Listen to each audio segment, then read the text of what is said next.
In today's tutorial, we'll learn how to troubleshoot and repair a rapid-fire style index shifter.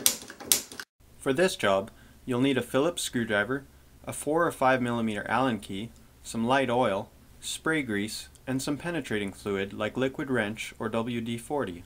Sometimes nothing happens if you try to shift up to an easier gear or down to a harder gear. If your cables are functioning smoothly, this likely means that there is either a buildup of gunk on the inside of your shifter, or that some of the internal parts are worn or broken.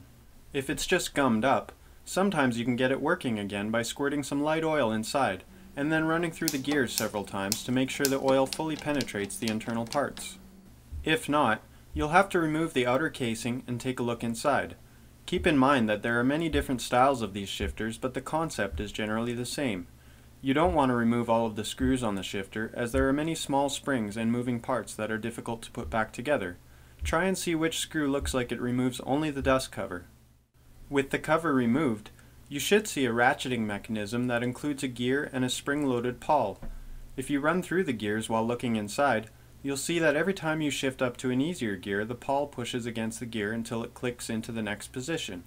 This builds tension on the spring and pulls the cable a set amount, which moves your derailleur up one sprocket. When you use the index lever to shift the derailleur down into a harder gear, the spring releases and causes the gear to slip back one position. This releases the cable a set amount, which pulls your derailleur down one sprocket. If either of those functions is not happening, inspect the gears and pawls to make sure nothing is broken or looks worn.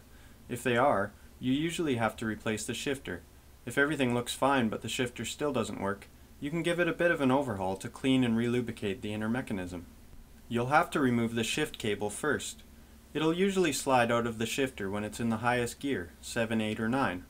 Then remove the shifter body from your handlebar using the top Allen bolt. Unscrew and remove the barrel adjuster, and then remove any remaining screws until you can pull apart the dust covers and slide the inner mechanism out. Make sure you pay close attention to how everything came apart so you can get it back together again. Soak the unit with some penetrating fluid, and then wipe it down and let it air dry. Once dry, spray some grease in between all of the moving parts and then reassemble the shifter parts the same way they came apart. Mount it back on your handlebar and click through all of the gears so the spray grease penetrates. Then replace the shift cable and adjust your derailleur as needed. If you've tried all of these steps and your shifter still doesn't work, it'll likely need replacing.